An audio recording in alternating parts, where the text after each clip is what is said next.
유학자가 꿈꾸는 경세재민이라는 말은, 그러니까 경세재민이라는 말은 지금으로 말하면 국가 운영 이런 뜻입니다. 그리고 조금 더 줄여서 얘기를 하면 사실 우리가 지금 말하는 경제라는 의미도 여기서 나온 겁니다. 근데 그 경제가 단순하게 시장에서의 수요와 공급 뭐 이런 차원이 아니라 국가 전체를 운영하는 뜻에 더 가깝습니다. 그리고 여기서 지금 보면 유학자라 그랬는데 이 말은 맞는 말이기도 하고 틀리는 말이기도 합니다. 무슨 말이냐면 이 시대에, 그러니까 조선 시대의 유학이라고 하는 거는 지금의 말로 하면은 그냥 학문입니다. 왜냐하면 그때는 다른 게 없었죠. 지금은 유학이라고 그러면 뭐 다른 학문 분과들이 많아서 여러 학문 분과 중에 하나지만 이 당시에는 유학이 그냥 학문하고 똑같은 말입니다. 그러니까 만약에 이거를 영어로 번역을 하면 유학이 아니라 그냥 사이언스라고 얘기를 하는 게 맞습니다. 그리고 이때 말하는 유학자는 유학에 대한 지식이 많은 사람이 아니라 그냥 지금으로 말하면 그냥 지식인입니다. 지식인 관료. 지식인 관료. 조선은 지식인이 곧 관료였죠. 네. 왜냐하면은 그 관료가 되기 위해서는 공부를 어마어마하게 많이 하고 어마어마하게 잘해야 되니까요. 그 강연을 나가서 이제 가끔씩 그런 질문이 있습니다. 고려시대 과거를 지금 사법고시 이런 거하고 비교를 해요. 그런데 그거는 정확한 비교는 아닙니다. 왜냐하면 사법고시는 지금 굉장히 많이 뽑죠. 근데 조선시대 과거는 3년에 그러니까 그 기초시험에 해당하는 게 생원진사입니다. 그 생원진사가 3년에 200명 뽑습니다. 3년에 200명. 그리고 문과는 그거의 5분의 1쯤 됩니다. 그러니까 200명 뽑은 그 사람들을 가지고 다시 그 중에 5분의 1 정도가 문과가 되는 겁니다. 그리고 생원진사과는 취직시험이 아니라 자격시험입니다. 그러니까 조선시대 생원진사가 되면 그냥 지식인으로서의 사회적인 인정을 받습니다. 하지만 그걸로 정부에 들어가서 어떤 자리를 얻을 수는 없습니다. 간혹 자리를 얻기도 하는데 그때 얻는 자리는 대개 최하급 자리, 최하급. 그러니까 1품부터 9품까지가 있는데 보통 9품, 8품 정도는 할 수 있어요. 그런데 그 이상으로는 못 올라갑니다. 그러니까 지금의 사법고시나 행정고시 뭐 이런 거하고 조선시대 과거는 비교를 할 수가 없는 겁니다. 그거는. 그리고 이 사람들이 보통 공부를 할아버지 무릎하기 위해서부터 공부하기 시작해서 과거 붙는 나이가 한 30살 정도 되거든요. 물론 좀 더 빨리 붙는 사람도 있고 더 늦게 붙는 사람도 있지만 보통 25년 이상을 웬쟁일 공부해가지고 그 웬쟁일 공부한 애들 중에 그 3년에 한 번씩 전국에서 200명 뽑고 그 200명 뽑은 애들 중에 5분의 1 정도가 과거에 붙는 겁니다. 그러니까 어마어마한 사람들이죠. 기본적으로. 예. 그래서 여기서 지금 말하는 유학자라고 하는 거는 유학이라고 하는 단순한 학문을 한 사람이 아니고 이 시대에 그냥 그 지식인 혹은 관료 이렇게 생각을 하는 것이 더 옳겠다라는 말씀을 먼저 드리고 싶습니다. 도대체 조선이라는 나라가 어떻게 움직였을까? 조선이라는 나라는 도대체 어떻게 움직였을까? 여러분 지금 우리나라가 어떻게 움직이는 걸 우리나라가 지금 움직이는 걸 알려면 뭘 봐야 되죠? 지금 우리나라가 대한민국이 지금 움직이는 걸 알려면 어떻게 뭘 봐야 되죠? 돈이 누구한테 세금을 얼마큼 걷어서 그 돈을 어디에 무슨 일로 쓰는지를 보면 되죠. 지금 대한민국을 이해하기 위해서 고명한 철학과 선생님을 모셔놓고 얘기를 들으면 대한민국을 알 수 있을까요? 어떠세요? 알 수 없습니다. 자, 근데 우리가 생각해 볼 때 우리가 조선시대에 대해서 아는 사람들이 되게 누구죠? 뭐 퇴계 이황 이런 분들이죠. 그러니까 그분은 되게 훌륭한 분이에요. 그건 맞아요. 근데 그분의 사상을 열심히 본다고 조선시대를 알까요? 그건 모릅니다. 그러니까 그분의 말을 제대로 정확하게 그 배경까지 다 알면 알 수 있는데요. 그분이 한 말만을 듣고 조선이 어떻게 움직였는지를 알 수는 없어요. 그럼 어디나 다 똑같습니다. 그럼 조선시대에 조선이라는 나라가 어떻게 움직였는지를 알려면 누굴 봐야 될까요? 정책을 만들어서 집행하는 사람들을 봐야 되겠죠. 그렇죠? 맞습니다. 그래서 지금 이제 여기서 선택을 해서 이제 그 강의를 하게 될 사람들을 보면 그 한 사람 빼놓고는 다 관료였어요. 한 사람 빼놓고는. 그리고 그 한 사람조차도 사실은 관료하고 밀접한 관련을 가지고 있는 아주 대학자였고요. 예. 그러니까 아주 선택을 잘한 겁니다. 그러니까. 자, 그래서 근데 이런 사람, 이 사람 얘기 좀 들어보고 저 사람 얘기 좀 들어보고 그러면 그 사람이 한 얘기를 조금씩은 알 수는 있겠지만 그렇게는 또 그 사람 얘기는 알 수 있을지 모르겠지만 포괄적으로 조선이 어떻게 움직였는가 하는 것들을 알기는 좀 어렵죠, 또. 그래서 이제 제가 앞으로 한 달에 한 번씩 3번을 말씀을 드릴 텐데 저는 뭐를 중심으로 볼 거냐 하면은 대동법이라고 하는 조선의 개혁을 가지고 이 개혁이 한 50년 걸리거든요.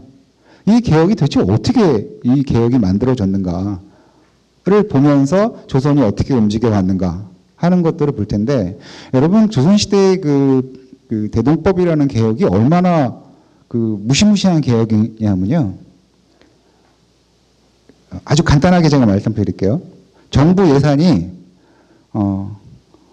5억쯤 만약에 5억쯤 정부 예산이라고 쳐보죠. 그럼 기존에 5억이었는데 그 중에 4억을 깎아줬어요.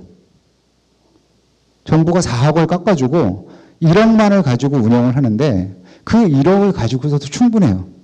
왜냐하면 기존의 5억은 중간에 4억이 센 거예요. 그럼 정부 예산을 들어먹을 수 있었던 사람들은 어떤 사람일까요? 왕실, 최고의 관료, 이런 사람들이었던 거예요. 근데 그런 사람들을 쫙 정리를 해내고 그것도 무슨 구태타를 일으킨 것도 아니고 그냥 제대로 행정적으로 정리를 해내고 재정을 건전하게 하면서 국민의 부담을 80%를 깎아준 개혁입니다. 세계 역사상 이런 개혁은 없어요. 그러니까 조선은 그거를 그냥 평화롭게 진행을 해버렸습니다.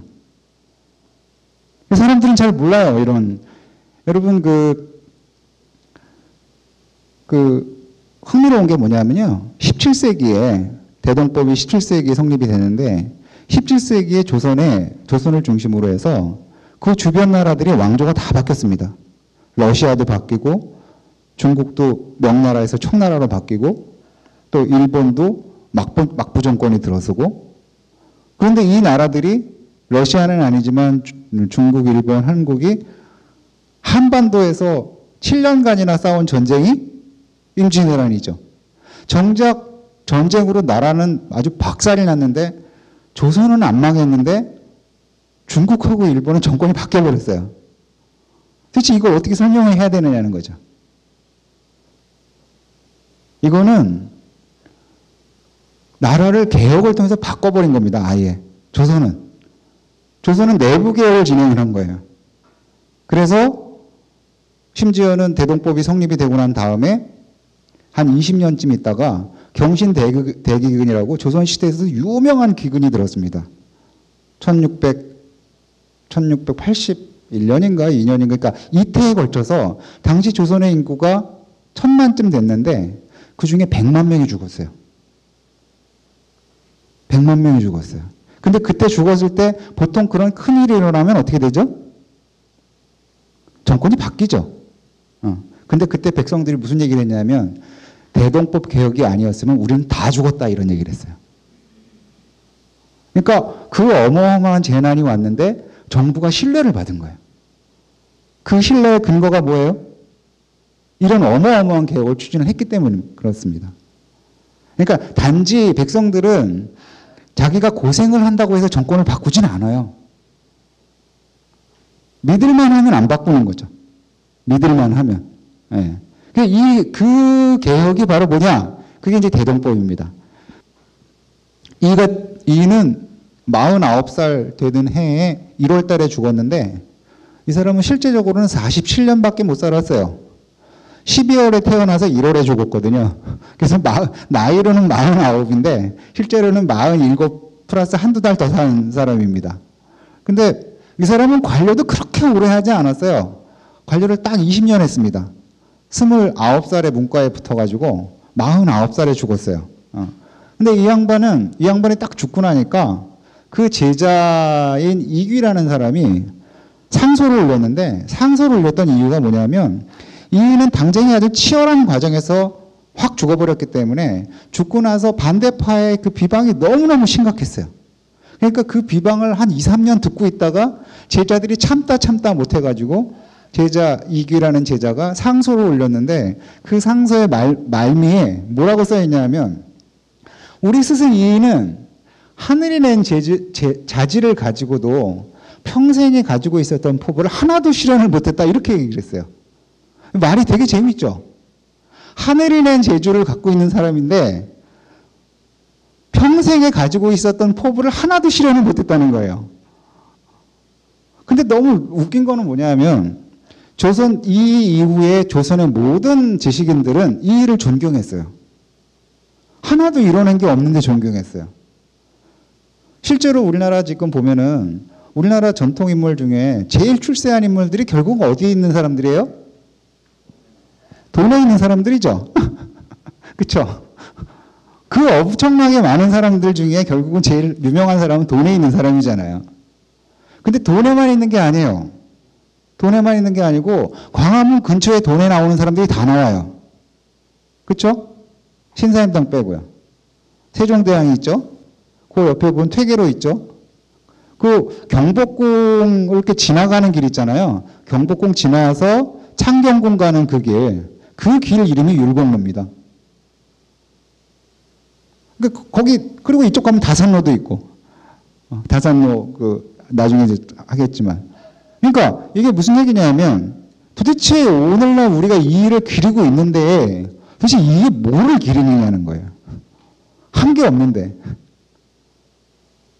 그쵸? 우리가 남이 그런다고 그러니까 그러지 말고 각자 자기의 머리로 도대체 이 일은 한 게 없는데 뭘 기르느냐.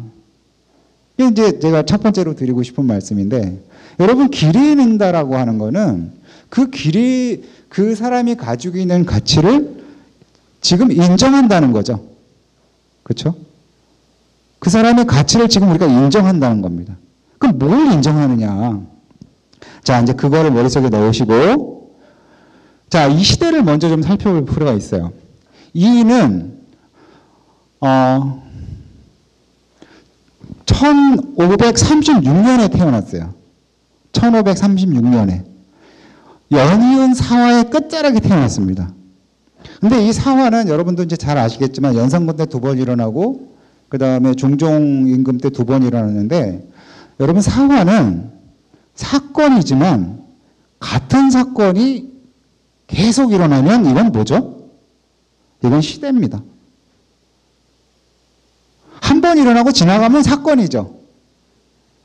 근데 같은 성격의 엄청난 인명을 살상한 사건들이 저렇게 오랫동안 반복해서 일어났다면 저거는 시대라고 볼 수밖에 없죠. 사안은 왜 일어났느냐? 흥미로운 거는 처음에 이제 연산군이 이제 폭정을 해서 중종 반정이 일어났습니다.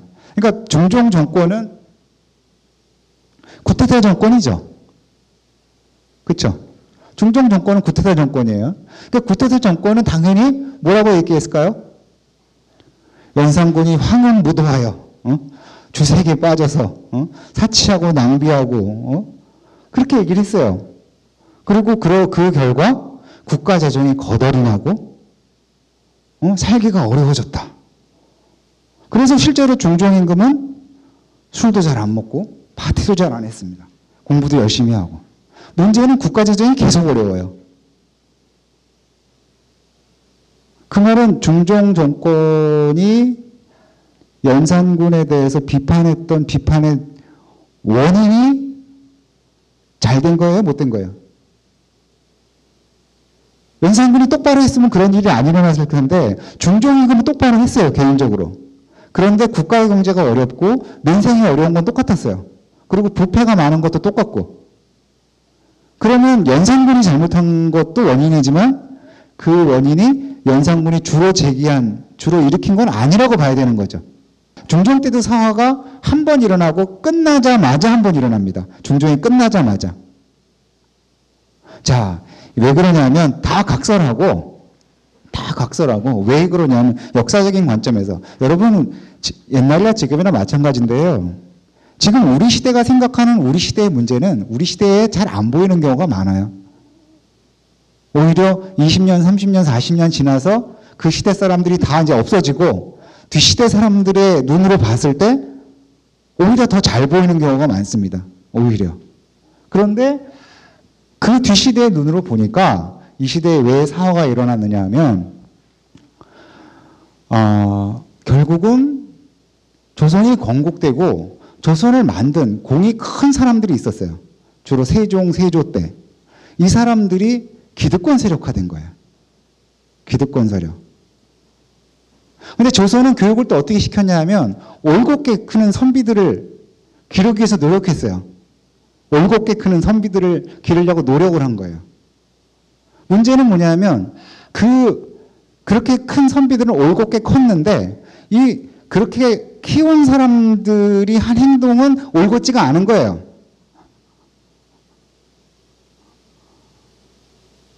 제 말씀 이해가 되시죠? 조선시대의 많은 문제들은 권력 때문에 생깁니다. 그런데 조선시대의 권력 중에 제일 큰 권력은 뭘까요? 왕권이죠. 그러니까 왕권인데 그 왕이 잘못하는 경우보다는 왕실이 잘못하는 경우가 훨씬 많아요. 그렇죠? 왕의 부인의 가족들, 왕의 자식들, 그렇죠? 그걸 뭐라 그러냐면 훈척 혹은 외척이라고 불러요. 이 훈척과 외척들이 기득권 세력이 된 거예요. 그런데 현실에서는 공부를 열심히 가르쳐가지고 이제 올곧게 바른 정신을 가지고 있는 젊은 선비들이 막 커온 거예요. 그러니까 이 사람들이 젊은 친구들이 볼 때 이게 말이 안 되는 거죠. 이거 부딪힌 거예요. 그 부딪힌 게 바로 뭐예요? 그게 사화입니다. 근데 어느 한쪽이 어느 한쪽을 완전히 제압을 못해요. 그러니까 계속 그런 일이 벌어집니다. 왜냐하면 젊은 애들 사화 나면 결국 이제 살인들이 죽었는데 뭐 한 30명, 40명 죽여도 한 30년 지나가면 똑같은 애들이 더 많이 늘어나고 또 죽이면 한 40년 지나서 똑같은 애들이 더 많이 일어나고 막 이러는 판이에요. 그러니까 이제 사화가 계속 일어나는 겁니다. 사화는 기득권 세력의 권력 집중화와 살인들의 원칙이 충돌한 거예요. 그래서 결국은 갈등의 핵심은 뭐냐? 세력과 원칙이 갈등을 한 거예요. 세력과 원칙이. 문제는 뭐냐면 살인들이 이렇게 싸우면서 고생을 하고 희생은 당했지만 이 사람들이 기득권자들에 의해서 밀려나 버리니까 현실적으로 정부에 들어가서 정부를 운영해 본 경험이 없어요.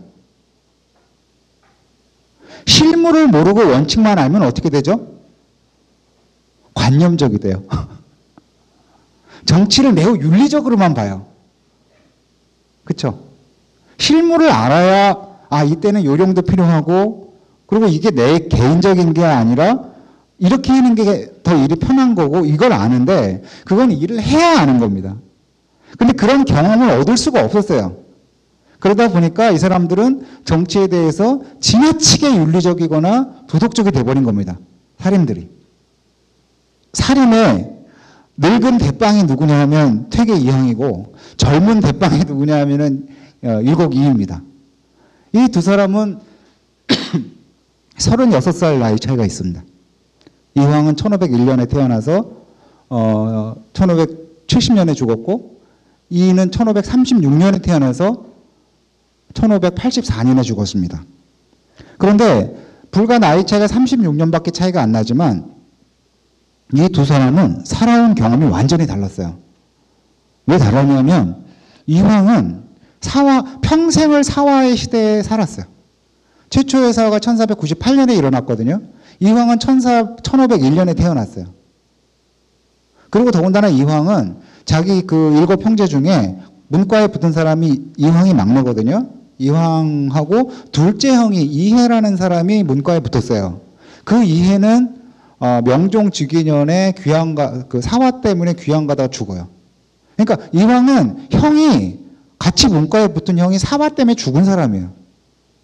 그리고 이황은요, 겁이 되게 많은 사람이었어요. 여러분, 우리가 사람을 평가할 때 그 사람의 개인적인 길도 굉장히 중요합니다. 이 사람은 용기가 있어, 용기가 없어, 뭐 이런 말을 할 때 사람이 다 똑같은데 어떤 사람은 용기를 내고 어떤 사람은 용기를 못 낸 게 아니고요. 어떤 사람은 겁이 많은 사람들이 있어요. 그리고 어떤 사람은 정말 겁이 없는 사람이 있고. 근데 이황은 굉장히 겁이 많은 사람이었어요. 그래서 이황은 당시 그 사림들의 학문의 1인자였어요. 당시에. 1인자인데 이 사람에게 있어서의 정치는 어떤 정치 세계냐면 위험하고 두렵고 뭐 그런 세계예요. 정치는. 위험하고 두려운 세계예요. 그런데 이상적인 세계예요. 위험하고 두렵지만 이상적인 세계예요. 이황에게는. 반면에 이인은 마지막 사화가 1545년에 일어났지만 그러니까 이가 어릴 때 사화가 일어났지만 이는 너무 어릴 때 한 10살 무렵에 일어났기 때문에 사실 사화의 영향을 받지는 않았고 가족 중에 뭐 이런 죽은 사람이 없어요. 그리고 이미 이가 그 성년이 됐을 때는 이미 이렇게 그 권력이 사림 쪽으로 넘어오고 있었어요. 그러니까 이에게 있어서의 정치는 어떤 세계냐면 자신이 배운 공부와 신념을 펼칠 수 있는 실천의 장이에요. 정치가 전혀 달라요. 아예. 두 사람에게 있어서의 정치라는 의미가. 그래서 선조가 왕이 됐을 때 선조가 이제 어린 나이에 16살에 왕이 됩니다. 16살에 왕이 돼가지고 이제 갑자기 왕이 됐으니까 상소를 쭉 받아요. 대신들한테 상소를 쭉 받는데 그때 이제 그 퇴계는 무슨 얘기를 하냐면 새 정치는 어떤 제도를 고치고 이러는 게 아니고 임금이 마음을 바로 해서 바로 실천을 하면 나라가 잘 될 것이다. 이렇게 얘기를 해요. 그러니까 국가를 어떻게 운영한 거에 대한 생각이 없어요. 생각이 어떻게 국가를 운영하면 국가가 잘 될 거라는 생각이 없어요. 왜 없을까요? 저는 없는 게 너무 당연하다고 생각해요. 왜냐하면 자신들이 정권을 참여해 본 적이 없어요. 그러니까 과제를 가져본 적이 없어요. 다만 이 사람들은 평생 권력을 가지고 있던 상대방으로부터 어떻게 하면 목숨을 잃지 않고 동시에 자기의 그래도 신념을 유지하면서 할 수 있을까? 그 생각을 했지 국가를 어떻게 운영할 건가에 대해서 고민을 할 여유가 없었던 거예요. 근데 갑자기 이제 권력을 찾으니까, 사림들이 찾으니까 하는 말이 올바른 사람을 쓰고 그 올바른 사람을 쓰면서 임금이 행동을 바르게 하고 그게 새 정치입니다. 이렇게 얘기를 해요. 너무 당연한 얘기죠. 그리고 이 시기에 많은 사람들이 이황처럼 생각했어요. 그래서 새 정치의 핵심이 뭐라고 부르냐면 사람이 바뀌는 거라고 생각했어요. 사람이 바뀌는 거. 기득권 세력이 퇴장하고 이상적인 생각을 가지고 있는 사람들이 집권을 하기만 하면 새 정치가 열린다고 생각했어요. 사실은 지금도 그렇게 생각하죠. 선거할 때마다 저놈 갈아치고 저놈은 들어가면 좀 낫겠지. 그쵸? 근데 안 나아지죠. 그래서 근데 웃긴 건 뭐냐면 연산군이 잘못했다고 쿠데타를 일으켰는데 중종 때도 구조적으로는 달라지는 게 하나도 없었듯이 이때도 기득권 세력이 물러나고 젊은 사람들이 들어갔는데 새 정치가 이미 됐다고 생각했어요. 왜? 새 정치를 주장했던 사람들이 자기가 자리를 차지했으니까. 정치의 목적은 새정치를 주장하는 사람들이 자리를 한 자리씩 차지하는 게 새정치가 아니죠. 그렇죠? 그들이 뭔가 다른 일을 해야 새정치인 거죠. 근데 그러면서 사실은 이 시대에는 사림들이 임무가 바뀌었어요. 이미. 무슨 얘기냐면 기존에 자신들이 제야에 있을 때는 기득권 세력을 비판하는 것만으로도 이 사람들의 임무가 충분히 달성이 되는데 이제 그들이 물러나고 이들이 정치를 담당하게 되면 실제로 국가를 운영해야 되는 거예요. 그런데 이 사람들은 여전히 남이 잘못했다는 걸 비판하는 것이 정치라고 생각하는 거예요. 뭔가 지금 자신들의 처지가 바뀌어 있는데 그래서 이거를 아무도 이 변화를 알아차리지 못했는데 오직 이만 이것을 알아차려요. 그런 거 보면 좀 대단한 게 이도 처음엔 몰랐어요. 왜 몰랐냐면 처음에 한 5년 정도는 그 권력이 바뀌어도 기존 정권에서 좀 있었던 그 옛 인사들이 그래도 고위직을 많이 차지하고 있었거든요. 그리고 이제 새로 그 젊은이들이 들어간 사림들은 젊기 때문에 하위직에 있었고. 그런데 그때는 어떻게 생각했냐면 저 나이 든 사람들 구세력들이 다 물러나고 우리가 자리를 차지하면 정치가 이제 바뀔 것이다. 이렇게 생각을 했어요. 문제는 실제로 선저 5년쯤 돼서 자신들 그 사림들 세력의 제일 연장자 그룹이 고위직이 된 거예요. 고위직이 되는데 정치가 안 바뀌는 거예요. 근데 이가 정말 대단한 건 뭐냐면요. 다른 사림들은 자기가 이미 정부에 들어왔고 승진을 했기 때문에 그걸로 된 거예요, 그냥. 근데 이만 혼자 무슨 생각을 했냐면, 나는 분명히 우리가 정치를 담당하면 좋은 정치가 펼쳐질 거라고 생각했는데 왜 안 바뀌지? 라고 생각을 한 거예요. 왜 안 바뀌지? 그러면서 우리가 뭘 잘못했지? 라고 스스로를 되돌아본 거예요. 그래서 한 2년 정도 고민을 하다가 드디어 유명한 상소문을 올립니다. 이게 만원봉사라는 건데요. 만원봉사. 이게 뭐냐면 상소문이 10,000글자로 되어 있다는 뜻입니다. 아주 장문의 거의 얇은 책 정도에 해당하는 건데 여러분 조선시대에 만원봉사가 많습니다. 조선시대에 만원봉사가 많아요. 근데 그 중에 그냥 만원봉사 그러면은 선조 7년 1월 달에 이가 올린 만원봉사를 말하는 겁니다.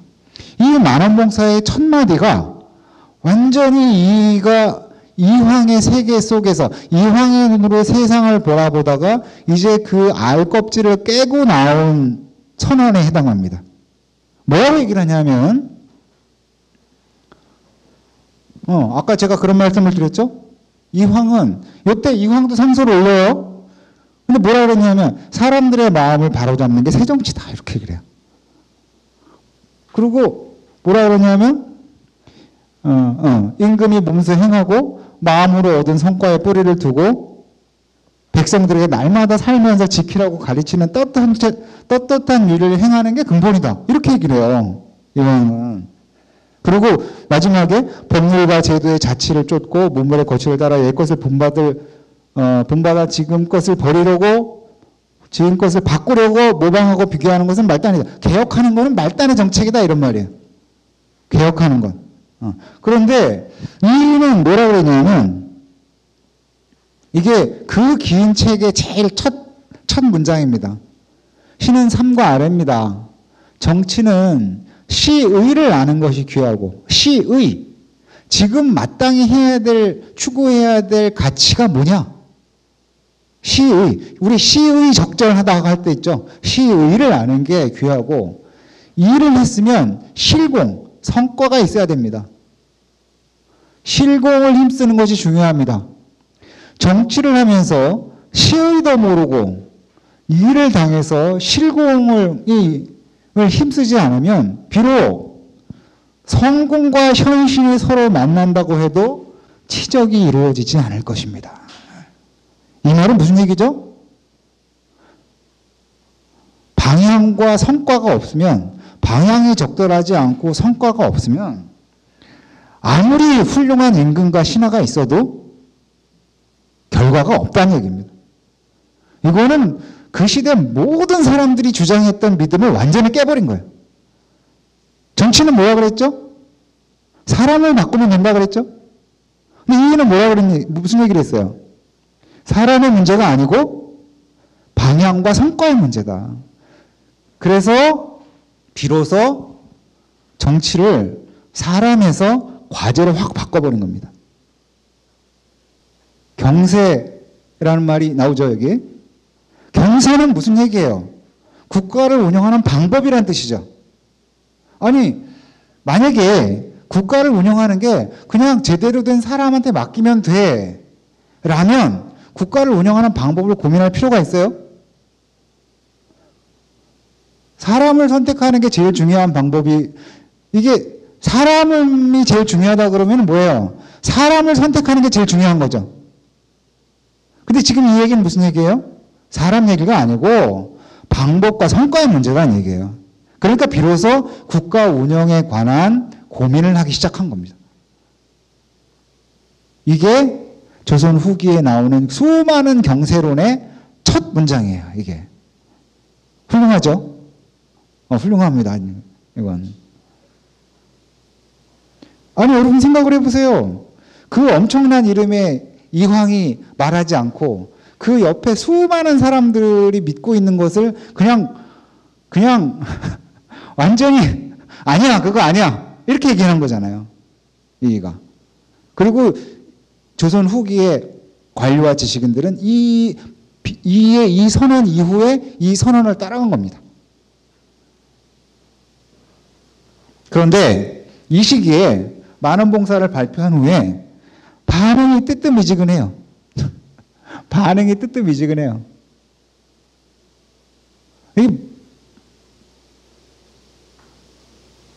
그 주변 사람들은 이 얘기가 무슨 얘기인지 몰랐어요, 당시에. 제가 왜 저런 얘기를 할까? 그런데 흥미로운 거는 여러분 그 정치가와 학자는요 좀 다릅니다. 학자는 올바른 말을 하면 돼요. 정치가는 일을 완성시켜야 됩니다. 그런데 이는 이때 정치가가 아니라 학자에 가까웠어요. 지식인에 가까웠어요.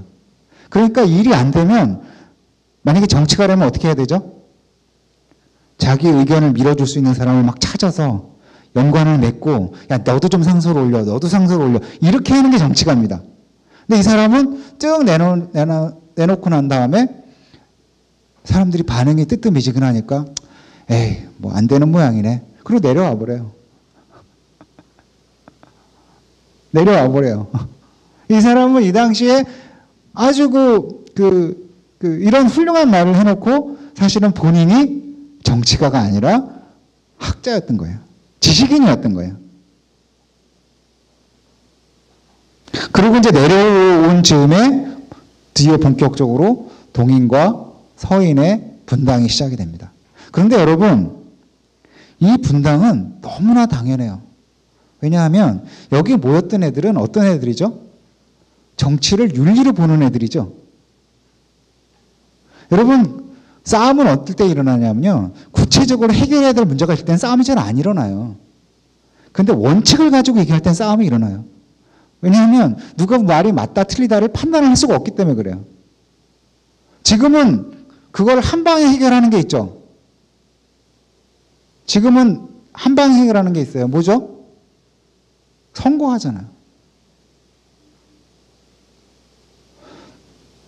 그렇게 말한 사람이 만졌는데 선거에 졌다. 그럼 진 거예요. 근데 선거가 없으면 어떻게 되죠? 진 사람도 없고 이긴 사람도 없어요. 그럼 마지막엔 어떻게 해야 돼요? 뭐 죽일 수밖에 없잖아요. 그렇잖아요. 그래서 이때 분당이 일어나는 게 구체적인 사안이 아니라 세력 갈등을 하다 보니까 싸움이 일어난 거예요. 세력 갈등을 하다 보니까. 그래서 이제 이때 동서분당이 일어났는데 이 동서분당 동안에 이인은 자기 고향에 내려가서 그냥 공부하고 책 읽고 애들 가르치고 그래요. 고향이 어디냐면 해주예요. 원래 고향은 파주인데 그 처갓집에 가 있었어요. 여러분 지금하고는 이가 살았던 시기는요.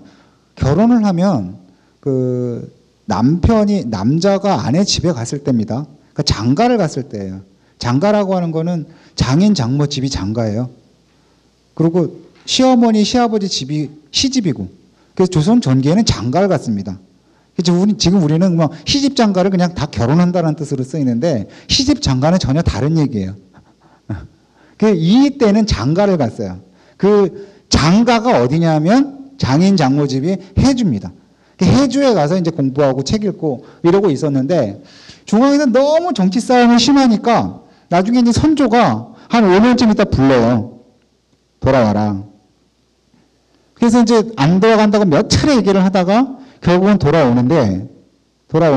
돌아와서 보니까 이게 그냥 조정이 막 개판이 나 있는 상황이었어요.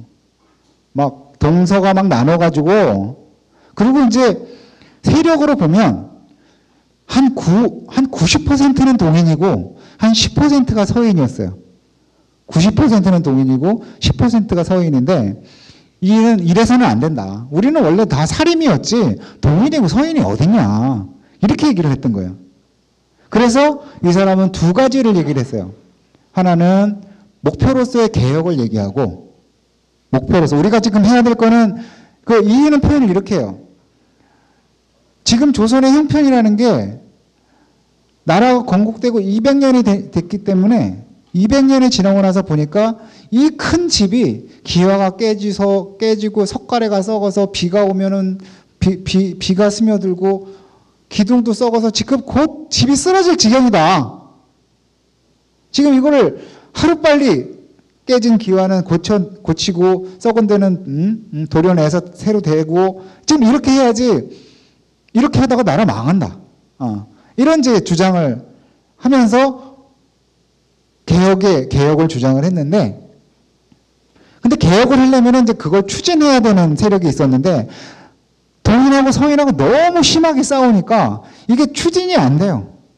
그래서 이 사람은 동서가 화합해야 된다라고 하는 뜻에서 보합이라고 하는 걸 주장을 하고, 그 다음에 정치의 목표로서 개혁을 주장을 하는데, 이런 주장을 하는 게 오히려 그 장작불에 장작을 더 얹어놓는 거랑 똑같이 됐어요. 왜 그랬을까요? 동인은 조금만 더 밀어붙이면 서인을 다 몰아낼 수 있는데 화합을 하라니. 그렇죠? 아니 조금만 더 밀어내면 우리가 다 차지하는데 왜 화합을 해? 왜 무승부를 만들어? 그러면 동인의 입장에서는 이인은 누구예요? 그럼 서인이죠, 뭐. 동인이 볼 때는 이인은 서인이에요. 그래서 결국은 완전히 실패해버립니다. 완전히 실패해요. 이 정치, 이의 개혁이. 그리고 이들이 추구한 거는, 동인들이 추구했던 거는 민생이 아니고 정치 현안이에요. 민생이 아니고 정치 현안이에요. 민생이 어떻게 사는 건 별 관심이 없어요. 별 관심이 없어요. 근데 이제 이때 동인 안에서도 상당히 이의가 좋아했던 사람들이 있어요. 이의가 좋아했던 사람들. 이 좋아했던 사람의 대표적인 사람이 누구냐면은 서해 유성룡이에요. 그런데 여러분, 되게 신기한 게 있어요. 왜냐하면요, 조선시대의 그 조정에는 우리가 알고 있는 기라성 같은 인물들이 있어요. 여러분, 율곡이의 절친이 누구냐면 송강정철이에요. 나이도 같고. 근데 정철 그러면은 뭐, 가사를 잘 쓰고 이런 건 있지만 머리가 좋다는 얘기는 없죠. 근데 놀랍게도 정철이 진사 수석하고 문과 수석한 사람이에요. 근데 왜 머리 좋다는 말이 없을까요? 친구가 이 일해서 그래요. 친구가 이 일해서 그래요. 이 일은 어느 정도로 머리가 좋은 사람이냐면요. 남이 써놓은 시를 보고 그 사람의 건강 상태를 파악을 했어요. 어떻게 파악을 했냐면 저 정황에서 한자로는 이렇게 뜻이 똑같은 한자들이 있잖아요. 그 미묘한 차이들이 있는데 저 정황에서 저 상황을 저 글자를 선택을 했으면 저때 제 컨디션이 어떤 걸 알아요.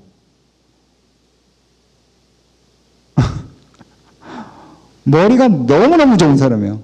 그래서 23살 때 이이가 그 이황을 찾아가서 만나요. 당시 이의 장인이 그 옆 동네에 수령을 하고 있었거든요. 그래서 이제 찾아가서 가는 길에 이제 돌아가는 길에 퇴계를 만나는데 원래는 잠깐 보고 가려고 그랬어요.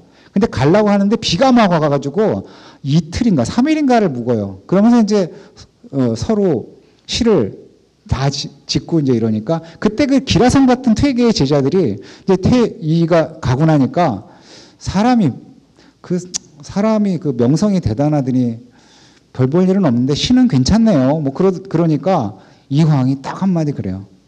시보다 사람이 뛰어나다. 그래. 여러분 그 리더는 유능한 리더든 무능한 리더든 리더가 유능할 수도 있고 무능할 수도 있어요. 그런데 리더가 되기 위한 첫 번째 조건이 뭐냐면은 사람을 보는 안목이 있어야 돼요. 사람을 보는 안목이 없으면 그 리더가 이끄는 조직이 망하고요. 본인도 망해요. 본인도 망해요. 그러니까 사람을 보는 안목이 없으면 리더가 되면 안 됩니다. 그 위험한 일이에요. 그러니까 서해는 동네 제자가 아니에요. 동네 제자가 아니고 조금 떨어진 지역의 제자인데 딱 만나서 보니까 퇴계가 하늘이 낸 재주를 가진 사람이다 이랬어요. 실제로. 퇴계가 서해를 보고. 그런데 더 놀라운 건 뭐냐면요. 이는 유성룡을 그렇게 좋아했어요. 6살 차이가 났거든요. 나이가. 좋아했는데 서해는 이를 슬슬 피했어요. 왜 피했을까요? 컴플렉스가 있어요. 컴플렉스. 저놈이 나보다 똑똑한 거예요. 태어나서 처음 보는 애야. 그 천재가 천재에 대한 컴플렉스가 있었던 거예요. 천재가 천재에 대한 컴플렉스. 여러분 유성룡은 어느 정도 인간이었냐면요. 당시 조정에서 글과 학문과 그 행정 능력을 다 가진 사람이 몇 명 있었어요. 그 글과 학문과 행정 능력을 이렇게 능력을 원으로 표시해 보면 제일 큰 사람이 누구냐면 이예요. 두 번째 큰 사람이 유성룡이에요. 두 번째. 근데 유성룡이 그러니까 이는 유성룡을 되게 좋아했어요. 되게 좋아했어요. 동생 같고 그러니까. 그래서 일을 같이 하려고 이렇게 그리고 이 사람 이제 동인의 아주 중요한 인물이기도 하고 이렇게 끌어들여서 이제 막 같이 하려고 그러니까 유성룡은 무슨 얘기를 하냐면 이의 재주로는 그 일을 할 수 없다. 뭐 이렇게 얘기를 해요. 이의 재주로는 그 일을 할 수 없다. 자, 그런데 결국은 이렇게 해서 이는 만년의 노력을 한 끝에 결국은 실패를 했는데 나중에 이가 죽기 직전에 동인들이 무슨 얼마나 악의의 말인지 한번 보세요. 이게 제가 실록에 있는 걸 그냥 그대로 갖고 온 거예요. 이는 동서를 조전한다. 그러니까 화합하게 한다는 설을 내세웠지만 그들이 보기에 이것은 공을 내세워서 살을 성취해보려는 계략에 불과했다. 이게 임금한테 올리는 상소예요. 애당초 동서설이 있을 때부터 그 사이에는 정사, 올바름과 사악함이 있고 시비, 옳음과 그름이 있었으며 사대부들의 공로는 모두 동이 정이고 동인이 올바름이고 서인은 사악하다고 했기 때문이다. 또 이인은 원래 서인의 영수이다. 영수이다.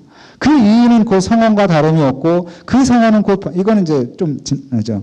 그리고 이들 모두 시민과 복심하는 사람인데 그들은 모두 외척이며 외척이라는 거예요. 외척이며 본질적으로는 살인이 아니다 이렇게 얘기를 해버려요. 아 무서운 얘기예요. 이인은 20년 동안에 세 가지 문제를 맞닥뜨렸어요. 세 가지 문제를 맞닥뜨렸어요. 첫 번째 문제는 구체제, 그러니까 기득권 세력들이 해체되고 사람들이 권력을 장악할 때 가장 선두에서 활약했던 사람이 이의였어요. 여러분 당시에 상소문을 짓던 사관원이라는 데가 있거든요. 사관원 사원부 그런데 거기에 그 시대의 최고 엘리트들이 다 들어가 있었어요. 그 시대의 최고 엘리트들이 그 조직에 다 들어가 있었어요. 그런데 그 상소문에서 상소를 올려요. 그 40번인가의 상소를 이 혼자 다 써요. 나머지 사람이 한자도 못 써요. 그러니까 끼지를 못해요, 아예. 거기에는 유성룡도 들어가 있었습니다. 거기에는. 그러니까 이 구체제가 해체되고 사림이 권력을 차지하는데 최선봉에서 공을 세웠던 사람이 누구냐면 이였는데, 근데 여러분 이걸 잘 보세요. 이 사람이 최고로 공을 세웠지만 사실 이 싸움의 대장은 누구였을까요? 이황이에요. 이황. 자기 싸움이 아니라 그 물려받은 싸움인 거예요. 근데 거기서 활약을 한 거죠. 사실은 이때는 이의가 활약하지 않았어도 이 싸움은 이겼을 거예요. 이건 완전히 성공했죠. 첫 번째는. 두 번째는 새로운 경세론을 천명했어요. 정치라는 게 사람의 문제가 아니고 방향과 성과의 문제다 라고 경세론을 딱 천명을 했는데, 이거는 반은 성공했고 반은 실패했어요. 왜요? 이 말은 정확히 맞는다는 의미에서 반은 성공한 거고, 이 말로 아무도 설득하지를 못했어요. 정치는 혼자 하는 거다, 같이 하는 거다. 같이 해야죠. 아무리 혼자 뛰어나도 못합니다. 근데 아주 맞는 말을 했지만 함께 하시는 사람이 하나도 없었어요. 세 번째는 동서분당이 일어나고 난 다음에 이인은 동인과 서인을 화합하기 위해서 무진 애를 썼어요. 근데 이거는 완전히 실패했어요. 여러분 사실 동인들이 이의를 처음엔 꼬셨어요. 왜냐하면 동인의 수장이었던 사람들이 이의가 아주 아껴서 발탁한 사람들이었어요. 이의가. 그래서 동인의 수장들이 지네끼리 있을 때는 이의를 비방을 해도 그 수장에 해당하는 사람들이 이의를 만나면 말을 못했어요. 이의의 역량이 그 정도였던 거예요. 그런데 당신이 우리 편을 서라 그랬어요. 당신이 우리 편을, 동인의 편에 서라. 이의는 거절했어요. 그러면 안 된다. 화합해야 된다. 그러니까 결국 서인이 돼버린 겁니다. 이의가. 그래서 이때 이의는 완전히 동인들 후배들에 의해서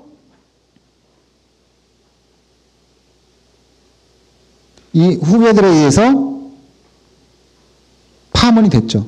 그런데 여기서 여러분 흥미로운 거가 하나 있어요. 이거 잘 보세요. 이황과 이의의 공통점이 있어요. 이게 뭐냐면 보세요. 구체제가 해체되고 사림이 권력을 장악한 거, 이거는 이황이 평생을 위해 노력해왔던 과제였어요. 이황이. 성공했죠? 근데 성공을 했는데 이황은 경세론이 없었어요. 왜냐하면 자기가 살아있는 동안에 이런 일이 벌어질 거라고 생각을 못했어요. 그러니까 우리가 집권을 하게 되면 국가를 어떻게 운영할 것인가에 대한 생각이 없었던 거예요. 무슨 얘기냐면 이황도 자기가 물려받은 문제에 대해서는 답이 있었는데 자기 생애에 일어난 일에 대해서는 답이 없었던 거예요. 잘 들어보세요. 자기가 물려받은 문제는 답이 있었는데 물려받은 문제는 자기가 답을 만들어냈는데 자기 생애에 생긴 문제는 답이 없었던 거예요. 근데 이게 이의도 똑같아요. 이의도 자기 생애에 정치에 입문하는 과정에서 이제 이의는 사림이 집권한 상태에서 정치를 시작을 했어요. 그러니까 경사론이 있어요. 문제는 자기 생에 일어난 게 뭐죠? 자기가 하나라고 생각했던 살인이 갈라진 거예요. 그 갈라진 거를 통합을 시킬 방법이 없었던 거예요. 근데 이게 여러분 역사를 보면 이런 게 너무 많습니다. 물려받은 문제는 해결을 해요. 근데 눈앞에서 벌어진 문제는 해결을 못 해요. 잘 생각해 보세요. 그렇죠? 많은 경우 그렇습니다. 자기가 성인이 됐을 때 있었던 문제는 평생을 살아가면서 답을 만들어내요. 대개. 그런데 자기가 40대, 50대 생긴 문제는 결국은 답을 못 만들어요. 네. 이게 이황도 그랬고 이희도 그랬어요. 유성룡이 이렇게 하다가 결국은 이제 임진왜란이 이희가 죽고 8년쯤 있다가 임진왜란이 일어납니다. 그때 이제 그 당시에 임진왜란이 일어났을 때 당시 조선에서 제일 유명한 사람은 역시 유성룡이었어요. 그래서 이 사람이 영의정이 됐어요. 근데 영의정이 돼서 보니까 나중에 무슨 얘기를 하냐? 전쟁 중에 사실 임진왜란의 총사령관이 유성룡이에요. 임진왜란 때 조선의 총사령관이. 율곡이 전후로 계획한 정책들을 혹자들은 비난했지만 지금 모두 꼭꼭 들어맞으니 참으로 따라갈 수 없다. 근데 이 말을 듣고 이의 절친이 2명 있어요. 정치 쪽의 절친은 송강정철이고 공부 쪽의 절친은 우계 성원이라는 사람입니다. 그 성원은 고향 친구예요. 파주 사람이고. 근데 그 옆에 있었던 사람이 당시에 성원한테 가서 서해가 이런 말을 했습니다. 그랬더니 우계가 무슨 말을 했는지 아세요? 그 똑똑한 서해가 율곡이 살아있을 때 율곡 말이 맞는 줄 몰랐을까? 무슨 말이에요? 아주 의미심장하죠? 딱 그렇게. 성훈의 말이 그 말이었어요. 그 똑똑한 서해가, 그 똑똑한 유성룡이 율곡이 살아있는 동안에는 율곡 말이 맞는 줄 몰랐을까? 그랬다는 거예요. 그래서 어쨌든 임진왜란을 거치면서 그 반대파까지도 이제 율곡이 했던 말에 따라서 천천히 이제 그 개혁의 바퀴가 굴러가기 시작을 합니다. 네. 너무 많은 내용을 제가 이제 요약을 해서 말씀을 드려서, 자, 뭐 들으시면서 조금 궁금하신 거나 이런 거 있으면 제가, 아는 선에서, 답변을 드리겠습니다. 네. 서학원에 의해서 이런 사람들이 정치를 할 수 있는 그런 입장이 못 되고 다 제거되어 버렸잖아요. 그래 됐는데, 율곡 같은 사람은 실제 그 머리도 좋았고 공부도 잘 했지만은 실제 경제인으로서 그 정도를 했는데 그 나름대로 정치에 참여할 수 있는 기회가 됐는데 조광조 같은 경우는 그런 경우가 못 됐잖아요. 조광조. 예. 그런 사람이 왜 그때 제거가 그렇게 됐나 싶은 그런 생각이 듭니다. 예. 네. 조광조는요, 정암 조광조는 그 이황이 1501년생이거든요. 조광조가 1482년생입니다. 조광조는 지금 우리는 조광조를 아는 사람도 있고 모르는 사람도 있지만 조선시대에 조광조는 사람들이 어떻게 불렀냐면요. 북극성 같은 사람이라고 불렀어요. 모든 별들이 그 별을 중심으로 도는. 그러니까 지금으로 말하면 그러니까 이황이 평생에 걸쳐서 이황의 화두가 됐던 인물이 조광조입니다. 그런데 조광조는 38살에 죽습니다. 34살에 정치를 하기 시작해서 38살에 죽어요. 딱 4년 정치를 해요. 그런데 이황이 조광조가 왜 고민이 됐냐 하면 아까 제가 이황은 어떤 사람이라고 그랬죠? 개인적으로? 겁이 많은 사람이라고 그랬죠. 이황에게 조광조가 왜 고민이 되냐면요. 조광조가 맞다면, 조광조가 했던 일이 맞다면, 나도 조광조처럼 살아야 되는 거예요. 근데 조광조처럼 살면 죽을 것 같아요. 그런데 그런데 조광조처럼 안 살려면 조광조가 뭐 틀린 게 있어야 돼요. 그쵸? 조광조처럼 안 살려면 뭔가 틀리는 게 있어야 돼요. 열심히 고민을 했어요. 그래서 이황이 조광조에 대해서 내린 평가가 아주 그 명료한 평가를 내려요. 그런 거 보면 참 이황이 보통 사람이 아니에요. 조광조는 하늘이 낸 재주를 가지고 있었으나 공부가 읽지 못해서 방법이 서툴렀다 이렇게 그랬어요. 방법이 서투른 게 뭐냐? 왕을 통해서 개혁을 하려고 했던 거예요. 근데 유학을 한 사람들이 왕을 통해서 개혁을 하려고 했던 건 너무 당연하거든요. 그런데 이는 그런 면에서 유학자이기도 하지만 그 안에만 있는 사람은 아닌 게 조광조는 왕한테 배신을 당한 거거든요. 중종한테. 왜냐하면 조광조는 사실 중종은 조광조를 왜 끌어들였냐면 자기의 정치를 도와달라고 끌어들인 거거든요. 자기가 힘을 얻는 걸 도와달라고. 근데 조광조는 올바른 원칙을 주장을 했던 거예요. 그리고 그 원칙은 누구도 지켜야 돼요? 왕도 지켜야 돼요. 그러니까 어느 순간에 중종이 부담이 되는 거예요. 어느 순간에. 그러다 보니까 에라 모르겠다 그냥 내버려둔 거지.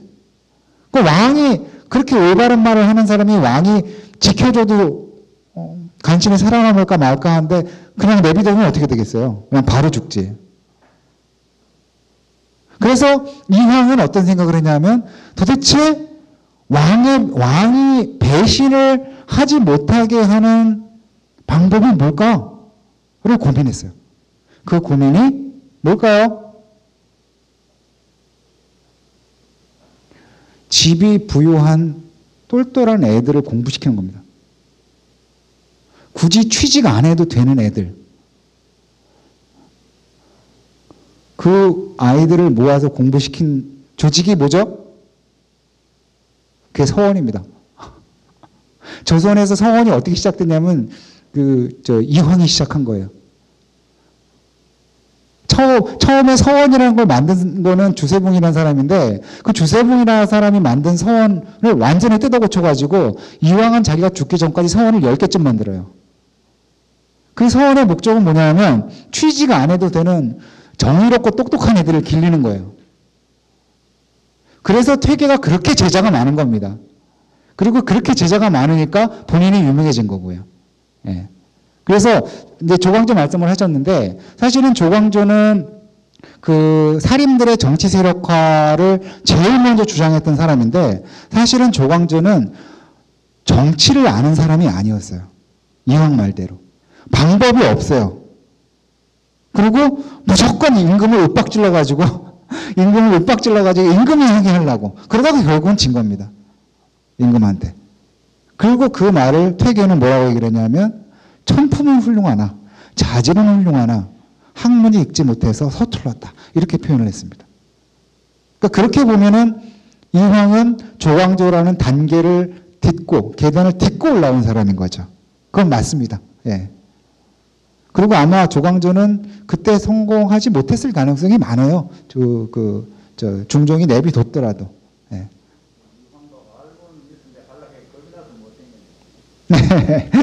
예, 그런 것도 있겠죠. 예. 그리고 조광조는 이황하고는 기질이 다른 사람입니다. 이 사람은 겁이 없는 사람이에요. 정말 겁이 없는 사람이에요. 예. 그리고 이게 나이도 아마 있었을 겁니다. 조광조는 그때 나이가 38살이었고요. 퇴계는 뭐 70까지 겁 많은 사람이 오래 살죠. 예. 병원 자주 다니고 겁 많은 사람이 오래 삽니다. 되게. 다음 시간부터 이제 본격적으로 개혁의 내용과 관련된 얘기들을 좀 드리려고 합니다. 예. 네, 오늘 열띤 강의해 주신 이정철 전임연구원님께 박수 한번 부탁드리겠습니다.